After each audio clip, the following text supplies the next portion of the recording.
Pakistan petroleum limited نے کلات میں 10 کھرب cubic fit gas کے ذخائر دریافت کیے جو کمرشل اور گھریلو طور پہ استعمال وغیرہ وغیرہ. تو کیا حکومت ان وسائل کو بروئے کار لانے میں کامیاب ہوگی یا یہ محض اعلان ہی رہ جائے گا؟ تو عزیز احمد صاحب، گزارش یہ ہے کہ ہمارا ملک جس طرح کے اقتصادی بحران سے گزر رہا ہے وہ آپ کے بھی سامنے ہے، میرے بھی سامنے ہے، کوئی ڈھکی چھپی بات نہیں ہے. دوسری بات یہ ہے کہ اگر یہ ملک ہمارا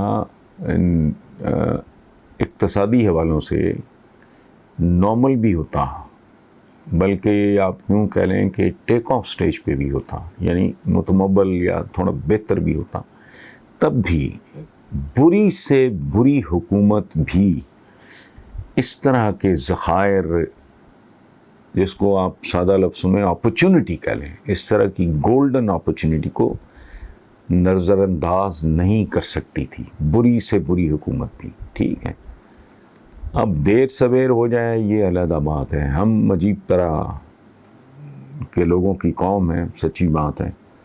ہمارے یہاں محاورہ ہے، ہمارا مزاج ہے، محاورے مزاجوں سے جنم لیتے ہیں، کلچر سے جنم لیتے ہیں.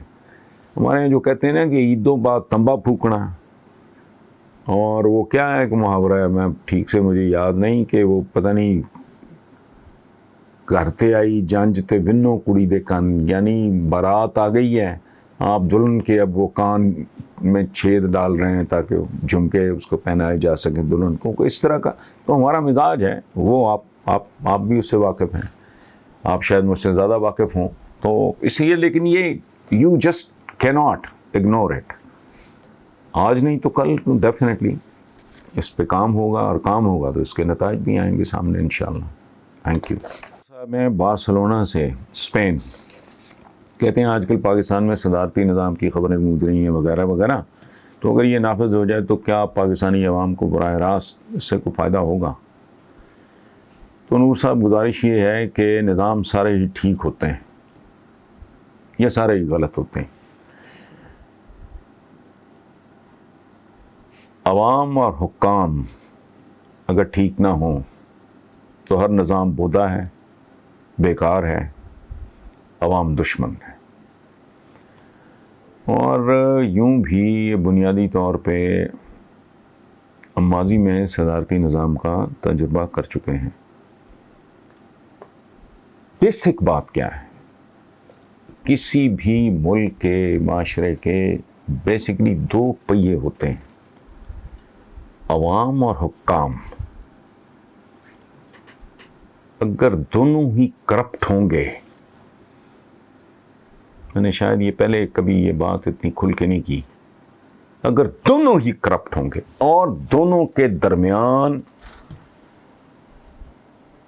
بددیانتی کا مقابلہ ہوگا، حرام خوری کا مقابلہ ہوگا، کام چوری کا مقابلہ ہوگا، جبڑے اور چونچ کا مقابلہ ہوگا.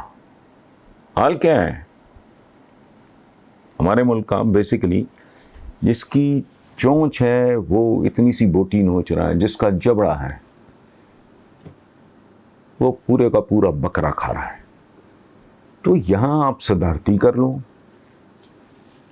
آپ اس کو پارلیمانی کر لو، آپ یہاں بادشاہت لے آؤ، آپ یہاں خلافت لے آؤ، جس قسم کی خلافت بعد میں رہی ہے، نتیجہ وہی رہے گا. ڈھاک کے 3 پات، وہی ذلت، وہی بھوک، وہی ننگ، وہی غربت، وہی جہالت.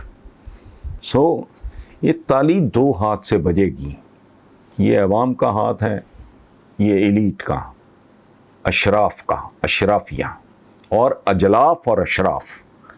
جب تک یہ ایک پیج، یہ بڑا رواج ہے ہمارے یہاں، ایک پیج پہ جو جاہل ہے وہ شروع ہو جاتا ہے باہر سے سن کر، وہ ٹرن آتی ہے رگڑنا شروع کر دیتے ہیں. جب تک یہ دونوں ایک پیج پہ نہیں ہوں گے، نتیجہ وہی ہے. اس میں صدارتی بدارتی جو ہے، it's not going to make a lot of difference. Thank you.